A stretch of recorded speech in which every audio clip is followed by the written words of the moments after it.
Ricardo Cury, trabalhador querido da casa, vai fazer o preparo de hoje. Boa noite a todos. O preparo de hoje é do livro Vida Feliz, psicografia de Divaldo Franco, editado por Joana de Ângeles. Capítulo 69. Ser pai ou mãe é uma grande responsabilidade. Cada criatura traz o destino que organizou para si mesma em reencarnações passadas. No entanto, ela nunca deixará de assimilar os exemplos vividos no lar pelos pais. A primeira escola é, pois, o lar, e este, por sua vez, é o resultado da conduta dos esposos que se devem esforçar para fazê-lo agradável, honrado e rico de paz. Abençoa o teu filho com as tuas palavras e conduta, fazendo-te amigo dele em todas as situações. Os filhos, como todos nós, somos de Deus, e tu prestarás conta do empréstimo que te foi concedido para educar. Muito bem. Quando nós recebemos um filho em nosso lar, seja de sangue ou de criação, existe um vínculo espiritual com esse filho, com essa criança, né? Já de outras vidas. E graças ao véu do esquecimento, não nos é possível saber exatamente se havia antagonismo ou se eram espíritos que já trabalhavam juntos e se afinizavam de outras oportunidades. Então, você nota também, no meio espírita principalmente, uma certa curiosidade de alguns pais em querer saber um pouco mais sobre como é que foi essa relação com os filhos no passado.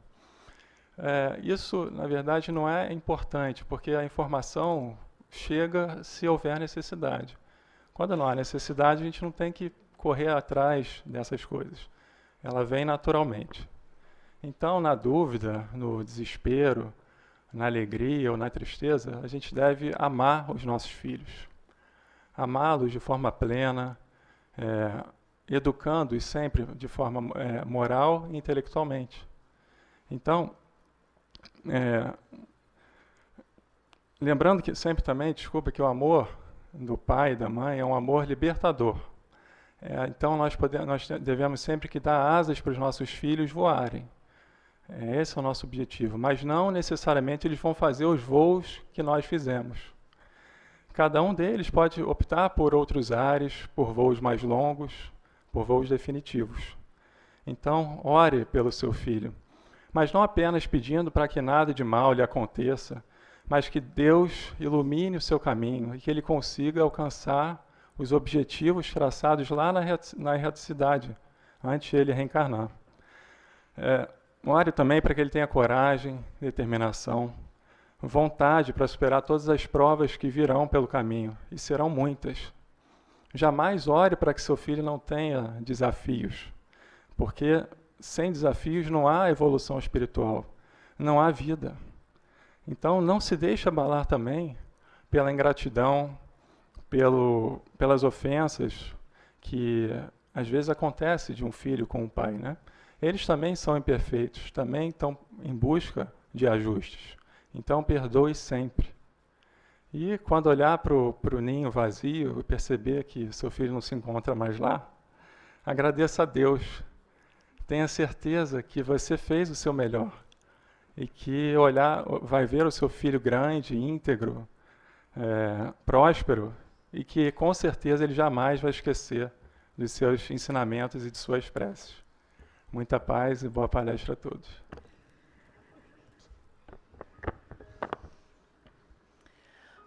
Obrigado, Senhor. Obrigado por estarmos juntos nesse fim de tarde, sendo abençoados por Ti, por nossos irmãos maiores e por nossa veneranda, a quem pedimos que envolva a Jane Angelis, trabalhadora da casa, que preparou seus estudos para a tarde de hoje, para que possamos todos nós refletir e, tendo assim mais discernimento sobre as nossas questões evolutivas, familiares e de relacionamento. Obrigado, Senhor. Graças a Deus.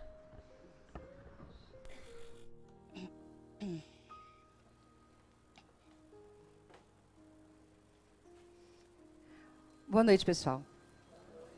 Boa noite. Primeira quinta-feira do ano. Vamos renovar os nossos ânimos e os nossos votos para que 2017 seja tudo aquilo que a gente precisa.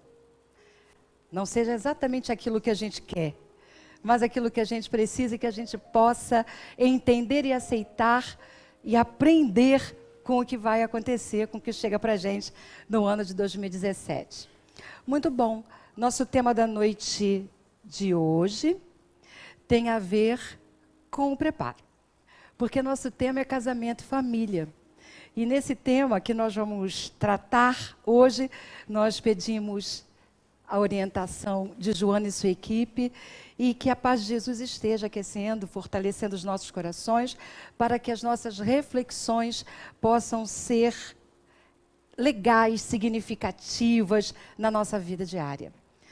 Falar de casamento e família, de maneira geral, é falar das encrencas que a gente traz para a existência. Quando a gente fala de casamento e família, vai todo mundo lembrar. Tem uma música dos Titãs, Família, não sei, alguns podem se lembrar que ela fala família, família, titia, vovó, filhinho, mamãe, sei lá mais quem, e os Titãs falam da família inteira.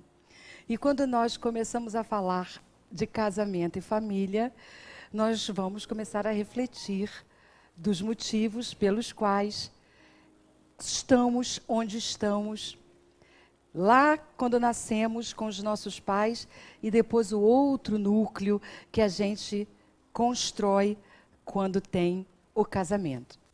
E nós vamos começar então pensando, por que é que a gente se casa? Por que a gente casa? Não precisa responder não, cada um vai ter seu motivo, por que é que a gente casa. Se depois de algum tempo, muitos de nós ficam pensando, para que eu fiz isso? Que armadilha foi essa que eu arranjei para a minha vida e que eu agora estou casado? Pode acontecer. Mas pode acontecer o contrário. Puxa, que bênção. Foi a melhor coisa que aconteceu na minha vida, foi ter casado. Casar é uma coisa que nós sempre tivemos necessidades, até porque lá dentro de nós sempre soubemos que precisávamos fazer a preservação da nossa espécie. Então, de alguma forma, nós sabíamos que precisávamos estar juntos. É claro que o casamento não era da forma como ele é hoje. E nem as noivas eram como elas são hoje. A primeira noiva que se tem notícia na história que colocou véu foi a Rainha Vitória. Mas a questão da noiva apareceu antes ainda, na Roma Antiga. Quando ela começou a usar flores brancas no cabelo, espinhos para prender o penteado, foi aí que apareceu a noiva. Porque antes ninguém sabia nem quem era a noiva, só acontecia o casamento. Como hoje, muitas vezes, em algumas culturas, ainda acontecem. Não é o casamento ainda, em algumas culturas, não é exatamente uma escolha realizada na existência. Mas a abençoada doutrina, que hoje já nos diz que as escolhas que fazemos na existência são escolhas que já fizemos lá na erraticidade, antes. Então, o casamento, da forma como a gente conhece hoje, ele não era assim. As mulheres, elas não existiam. E casamento tem a ver com a palavra casa. E era exatamente por isso que acontecia. Para ter uma casa. Para ter um lugar onde se abrigar fora da casa do pai. Durante muito tempo, as coisas aconteceram dessa forma. E hoje a gente já sabe, pelos nossos ensinamentos, pelo aprendizado da nossa doutrina, que nós nos relacionamos com aqueles que temos algum tipo de afinidade. E a gente precisa saber o seguinte, que nem sempre essa afinidade, ou seja, que nos coloca próximos, é uma afinidade que vem da simpatia. pode ser uma afinidade gerada pelos laços da antipatia. E Allan Kardec se preocupou com isso quando começou a tratar da nossa doutrina. Na parte 3 do Livro dos Espíritos, quando ele traz para nós as leis morais, tem a pergunta 695. Seria contrário à lei da natureza o casamento, isto é, a união permanente de dois seres? E os Espíritos nos respondem, é um progresso na marcha da humanidade. Então, durante muito tempo, aconteceram casamentos do tipo poligâmicos, ou seja, um homem casado com algumas mulheres ou com várias mulheres. E não vai aqui nenhum juízo de valor, porque em cada momento da nossa vida ou da história da humanidade, vivemos situações necessárias ao nosso aprendizado. E toda vez que a gente lembra, puxa, um homem era casado com muitas mulheres e isso era bom, a seu tempo era. Era bom. Porque como é que isso tudo aconteceu? Nós morríamos todos muito jovens e os homens iam para a guerra. Iam e não voltavam para as suas casas. Não voltavam para as suas famílias. E quem era a mulher naquela época? Nada. E as crianças? Também não. Então começavam a ficar uma série de mulheres e crianças completamente abandonadas. E aí os homens que continuavam vivos se responsabilizavam por cuidar dessas outras mulheres e essas outras crianças. Então, a seu tempo, é importante que a gente veja que as coisas do seu tempo têm uma razão de ser. E conforme nós fomos compreendendo e evoluindo, nós começamos a entender que isso já não era mais necessário. Até que aconteceu no Decálogo de Moisés, que dizia não cobiçar a mulher do próximo. Neste sentido. Porque antes isso era uma coisa necessária. Depois deixou de ser. E Moisés tanto trouxe para nós as leis morais, como precisou criar também as leis civis, para ordenar um povo que tinha sido escravo uma vida inteira. Um povo que foi escravizado durante todo o tempo, não sabia nem como se conduzir, nem como se relacionar. E assim as coisas foram acontecendo. E nós fomos aprendendo a necessidade de estarmos juntos pelo afeto. E hoje a gente vê que a gente se une às pessoas, a gente já pode, é uma conquista da nossa evolução, já podemos nos unir pelo afeto, pelo amor. E aí algumas vezes as pessoas perguntam, mas por que ele não continua depois? Por que a gente casa tão apaixonado e depois a gente começa a achar que já não tem mais a mesma paixão, o mesmo amor? E as coisas começam a perder algum sentido e às vezes todo o sentido naquela relação.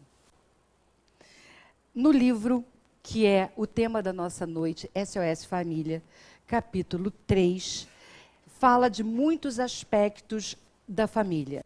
E é um livro que traz para nós textos de muitos espíritos, de Joana de Ângeles, Manuel Filomeno de Miranda, de Benedita Fernandes. E esse capítulo 3 foi ditado pela Benedita Fernandes. Do que ela está falando no capítulo 3? Ela está falando da situação atual, de como as relações iniciam e acabam com a mesma facilidade nos dias de hoje.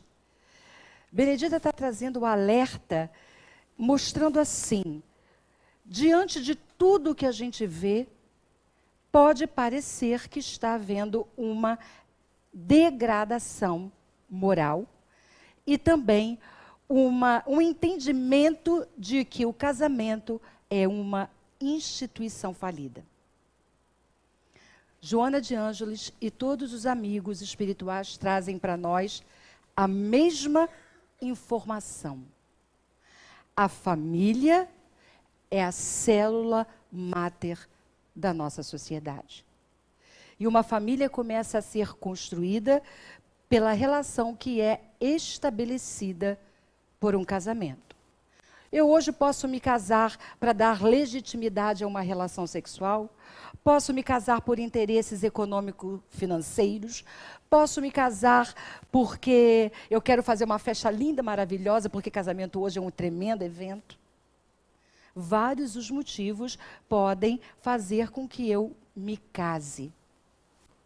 Mas vários motivos podem também fazer com que eu descase. E é essa a reflexão que a Benedita Fernandes traz para nós. Por que eu deveria manter um casamento?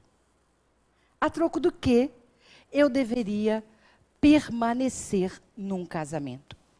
E é essa reflexão que nós precisamos fazer para quem não casou e quer um dia casar, para quem já está casado, para quem já foi casado, enfim.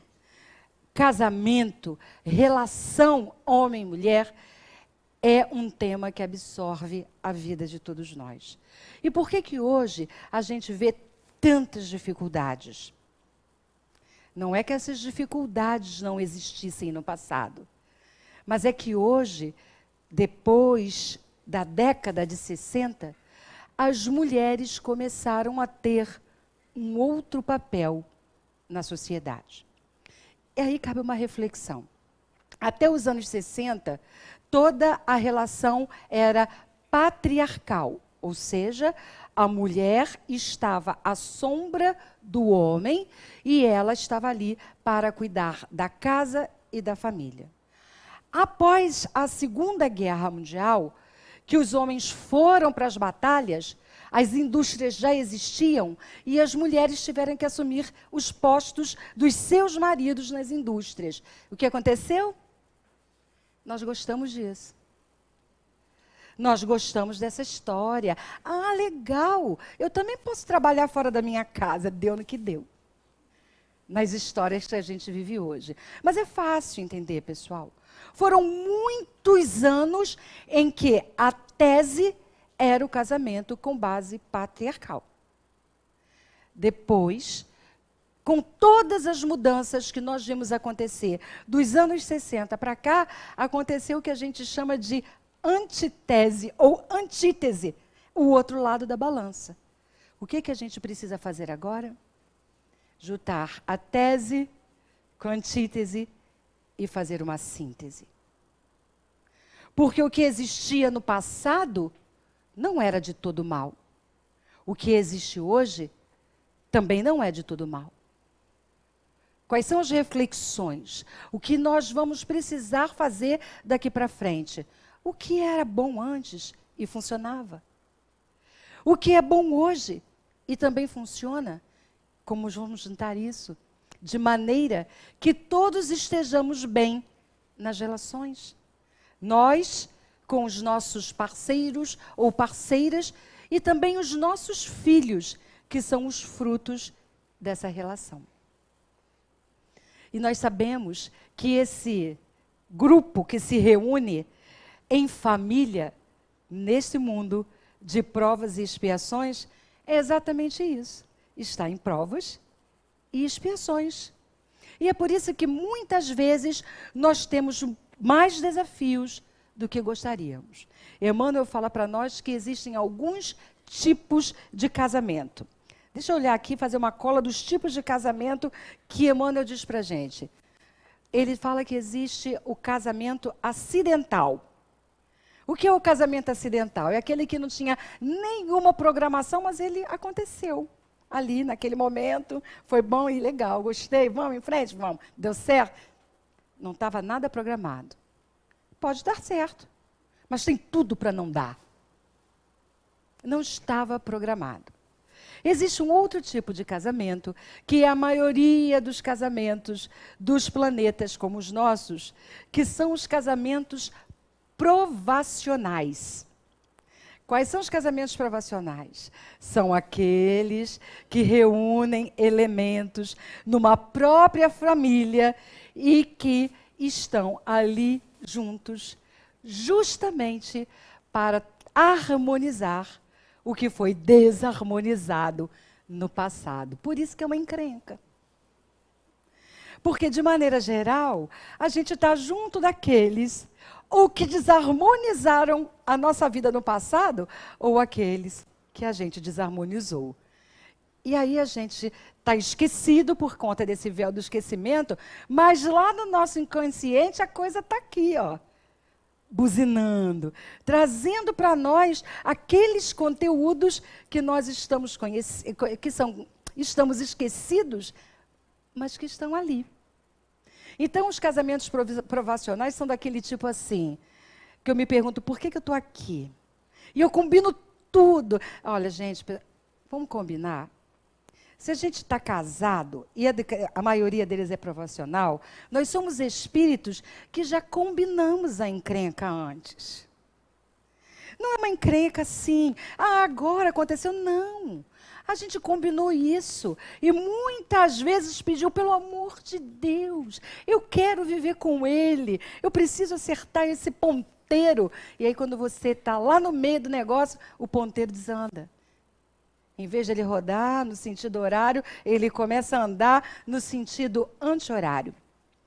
No livro Ação e Reação, no capítulo 14, né, Regina, tem a história da Marcela, não é? Com acho que o nome do marido era Ildeu, uma coisa assim, não me lembro, mas não tem importância, porque pode ser João e Maria, vai dar no mesmo. Mas é o capítulo 14 do livro Ação e Reação.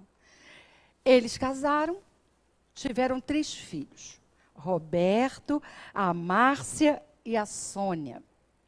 Lá pelas tantas, o que aconteceu com o marido?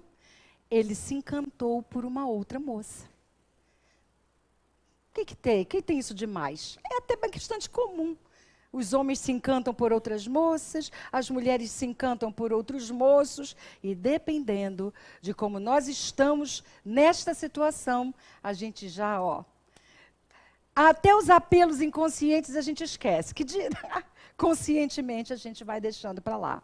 O fato é que ele se encantou por essa moça, a Marcela, que é a esposa, estava bem serena e bem tranquila na relação, cuidando dos filhos e tentando fazer o seu melhor para preservar aquela relação. Em algum momento, este homem ficou tão atordoado que ele planejou matar a mulher dele. E o filho mais velho era o Roberto. Era um filhinho que estava sempre junto da mãe. E esse pai olhava para esse menino e achava que ele estava sempre com um olhar de aquisição e batia no garoto e rejeitava o garoto, mas adorava as meninas. Ele era encantado pelas meninas. E toda vez que ele pensava em sair de casa, naquela separação, ele pensava como iria lhe doer se separar das meninas. Mas do menino não, o menino ele não estava nem ligando para isso. E André Luiz estava contando, narrando essa história, estava sempre com um orientador junto dele. Quando nós vemos essas situações, que a gente está diante de um casal ou de uma família em que, no nosso entendimento, um está sofrendo muito por conta de um outro que faz sofrer, a gente só está vendo aquela face da moeda. A gente não está vendo todas as faces. Até porque nós não temos acesso às biografias daquelas pessoas. Então, ele não conseguiu cumprir. Ele estava se distanciando dos acordos. São esses casamentos, os casamentos tipicamente provacionais, de pessoas que no passado viveram em situações e circunstâncias que os trouxeram até aqui para este acordo, para se amarem. No passado, o que aconteceu? Roberto tinha sido alguém que tinha tirado aquela mulher daquele marido. E ele, lá no inconsciente dele, não conseguia esquecer. Outra história que a gente vê, bastante conhecida, que está no livro Missionários, né? Missionários da Luz, não é isso? No capítulo 12, que fala da reencarnação do Sigismundo. Tem sempre histórias. Amigos, não existem acasos. Nós estamos juntos porque criamos estes laços. Ou esses nós. Se na maioria das vezes são nós, estamos aqui justamente para poder desatá-los. E por que é que muitas vezes a gente não consegue? Porque a gente ainda não entendeu o que é o amor. Porque a gente ainda não aprendeu o que é amar. E quando a gente está nesta relação de um com o outro, e a gente fala do amor, a gente fala do amor que vem, e não do amor que sai do meu coração. Porque, na verdade, amar é o que eu posso fazer pelo outro, é o que eu compreendo do outro, e não aquilo que o outro vai me dar. Muitas vezes, nas nossas relações, tanto com os parceiros como com os nossos filhos, nós nos frustramos pelas expectativas que temos a respeito do outro. Seja o parceiro, seja o filho. E nós criamos fantasias a respeito daquelas pessoas com as quais nos relacionamos. E nós muitas vezes entendemos que nos casamos para ser felizes. Muitas vezes entendemos que nos casamos para que o outro nos faça feliz. E aí a gente já começa equivocado. Ninguém casa para ser feliz. Eu sou feliz independentemente de estar casado ou não. Porque felicidade é uma coisa que vem de dentro, não vem de fora. Eu escolho permanecer com o outro porque é bom para mim estar com o outro. Porque ele, de alguma forma, me faz bem, eu faço bem a ele. Mas eu não posso atribuir ao outro a responsabilidade, nem pela minha felicidade e nem pela minha segurança. Porque esses são atributos internos do meu espírito e não do que o outro vai trazer para mim. Então nós começamos as relações muito bem e depois nós vamos permitindo que uma série de circunstâncias façam com que essa relação se deteriore. E isso pode ser relação em qualquer grau de parentesco. Primeiro, porque eu vou colocando muitas vezes para baixo do tapete pequenas situações. E vou fugindo das conversas. Ou, quando a gente, vou usar um termo aqui que a gente precisa entender bem o que quer dizer, dos conflitos. Quando a gente fala dos conflitos, estamos falando dos conflitos que se estabelecem por sermos pessoas diferentes. Se nós somos pessoas diferentes, em algum momento nós vamos entrar em conflito. Porque eu penso de um jeito e você pensa de outro. Não tem como ser diferente. Agora, como eu vou lidar com este conflito? Como é que eu vou administrar entendendo que conflito faz parte da nossa vida? Entender por que estou em conflito é que vai fazer a diferença. E a maioria das vezes nós temos conflito com o outro porque não resolvemos os nossos próprios conflitos. Porque aqueles conflitos que nós temos dentro de nós, nós ainda não demos conta de entendê-los para dissolver este nó que primeiro está em nós, para depois ir para o outro e ir para essa relação. Então a gente se magoa, a gente se ressente, a gente fica numa posição de cobrança daquilo que o outro deixou de fazer, mas eu queria que ele fizesse. E eu não saio daquela chaga que habita os nossos espíritos, que é a chaga do egoísmo. Eu quero que as coisas sejam para mim. Então eu estou em primeiro lugar, em segundo, em terceiro, depois eu penso qual é o lugar dos outros. Eu quero que a minha vontade seja feita. Eu quero que as coisas sejam feitas exatamente do meu jeitinho.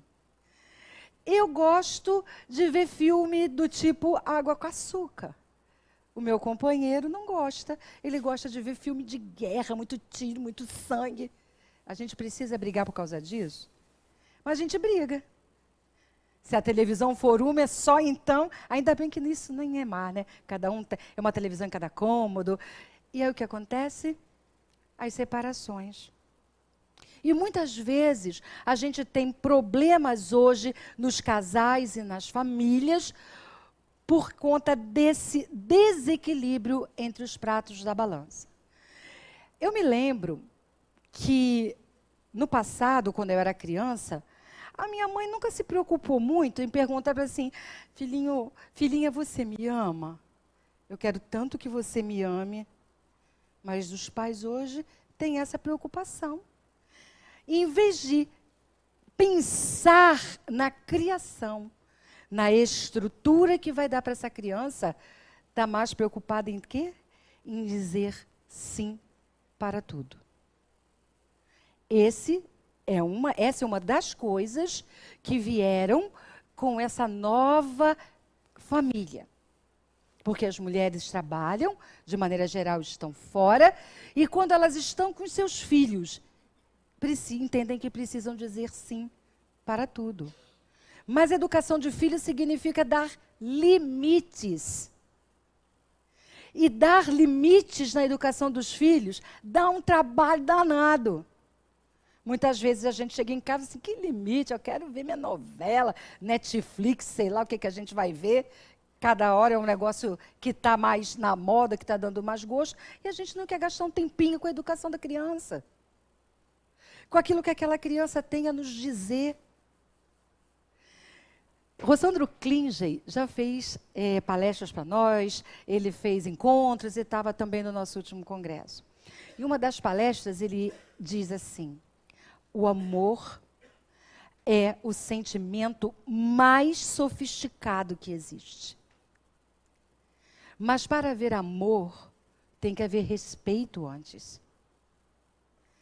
Eu só sou capaz de amar aquilo que eu respeito e aquilo que eu admiro. Então é preciso, primeiro, que tenha respeito. Antes da gente pensar, não, eu preciso muito do amor. Então, quando eu estou falando para minha criança hoje, você ama a mamãe? Você quer ficar do jeito com a mamãe? E estou dizendo sim para tudo, na verdade eu estou tratando das minhas carências e não da carência da minha criança. E aí como essa família vai se constituindo e como é que essas crianças vão crescendo sem limites, sem entender quais são as regras da boa convivência. E quando a gente não dá limites na nossa casa, a vida vai dar. E qual é a diferença do limite que a vida dá para o limite que eu dou dentro da minha casa?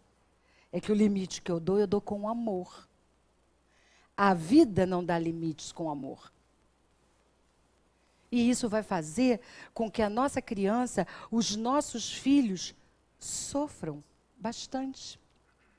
Existem casamentos também, Emmanuel disse, que são aqueles casamentos do tipo sacrificial. Alguém já leu o romance Renúncia? Quem não leu precisa ler. Alcione, quando retorna à Terra por causa do Pólux, é um casamento do tipo sacrificial. Ela já está anos-luz à frente deste ser que ele a ama, mas ela vê este espírito, este homem estagnado. Não consegue evoluir.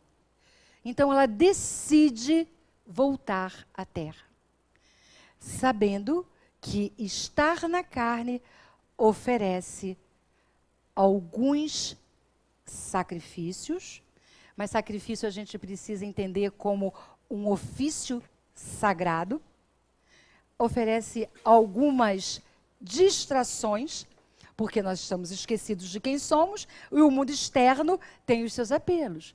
Então tem distrações, a gente já esqueceu muitas vezes por que que veio. Então são ameaças muitas vezes, mesmo para aqueles espíritos que já estão com um grau de elevação maior, estão mais com seu nível de consciência mais ampliado.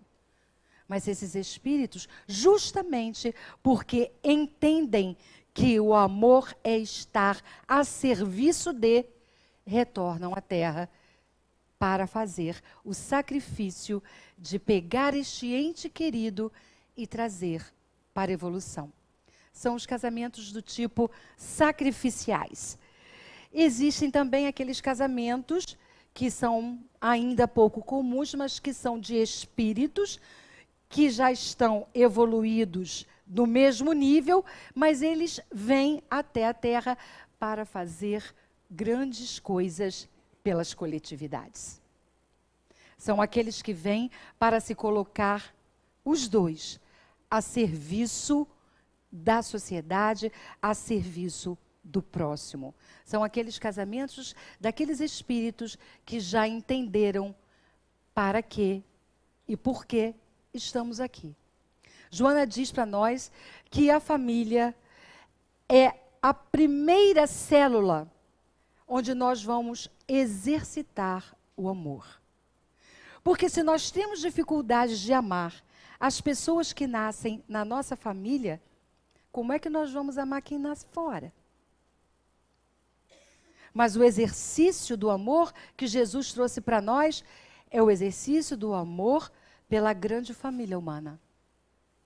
Mas eu só serei capaz de amar a todos os meus irmãos em humanidade quando eu aprender a amar aquele próximo que está mais próximo.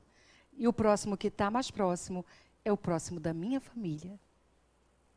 É o próximo que convive comigo dia a dia. É o próximo que muitas vezes traz para mim aqueles desafios que vão mostrar exatamente qual é o meu aprendizado, quem eu sou e por que que aquela relação me traz tanto desconforto. Quando a gente identificar em nós, ou em torno de nós, famílias que têm uma relação que parece que existe repulsão entre as pessoas, um repele o outro, aconteceu alguma coisa. Ou eu odiei muito, ou fui muito odiado. E aí a gente precisa entender esta relação. Se eu tenho uma pessoa ao meu lado e que eu não tenho nenhum vínculo de amor, eu não consigo ter, como às vezes a gente identifica, mesmo de mãe para filho, de pai para filho, que não consegue desenvolver uma relação de amor. Mas se já não odiar, se já conseguir não hostilizar, já terá sido uma conquista. Nós que aprendemos a doutrina espírita, precisamos, de uma vez por todas, compreender o benefício da reencarnação. A reencarnação é um dos pilares da nossa doutrina. E é justamente o entendimento da reencarnação que permite com que a gente saia vitorioso ou não de uma existência. Quando nós estamos junto das pessoas a quem amamos e que nos amam, é preciso que a gente sempre reflita: para que estou aqui? Para que estou vivendo isso? Quais são as circunstâncias que estão envolvendo a minha vida hoje? E se em algum momento nós efetivamente não pudermos manter essa relação, que essa separação não seja acompanhada de ódio, de vingança. Porque como qualquer consórcio, ele pode precisar acabar. Uma empresa, ela acaba, porque os sócios, por algum motivo, entendem que não vão continuar com aquele negócio. E por que o casamento não pode acabar? Ele pode.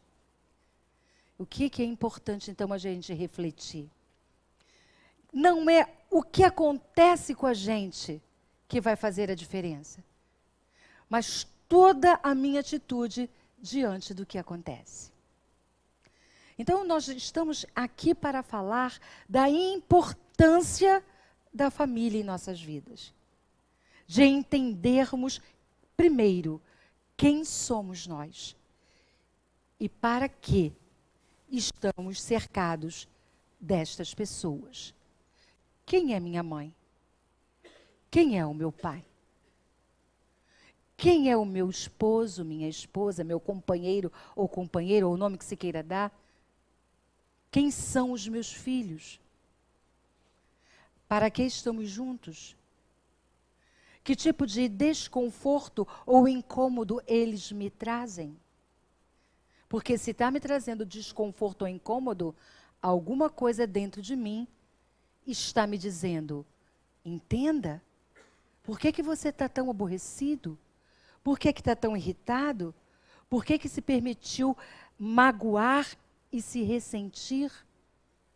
Por que não compreendeu ainda esse tipo de situação? A doutrina espírita é uma bênção nas nossas vidas, porque nos permite, primeiro, nos aceitar como somos em nossa humanidade. Falível, mas em busca, sempre. Que nos permite aceitar também a humanidade do outro, que também está em busca, que também está querendo compreender a si mesmo e entender por que está vivendo todas essas situações e estas circunstâncias. Com o conhecimento que temos hoje da doutrina, nós já podemos refletir e assumir a responsabilidade pela nossa afetividade. Onde é que estamos colocando os nossos afetos?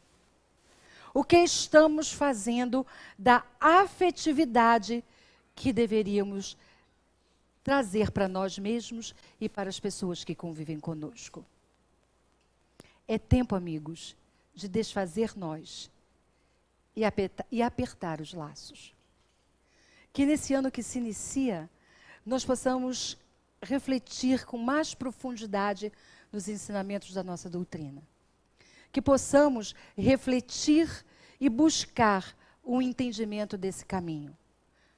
Um caminho que precisamos percorrer em busca da nossa própria consciência, do nosso próprio despertamento, para que possamos progredir, nos sentirmos mais plenos, nos aceitarmos como somos e, consequentemente, aceitar aqueles que convivem conosco. Que possamos abençoar a família de onde viemos e a família que construímos, entendendo que elas são a oportunidade que nós tanto pedimos antes de reencarnarmos, para podermos harmonizar tudo aquilo que tenhamos desarmonizado. Ou, por outro lado, que nós possamos entender o outro, que veio muitas vezes para fazer a sua harmonização. E entender que muitas vezes o nosso papel é daquele que perdoa. E perdoar só é possível para aquele que já se perdoou.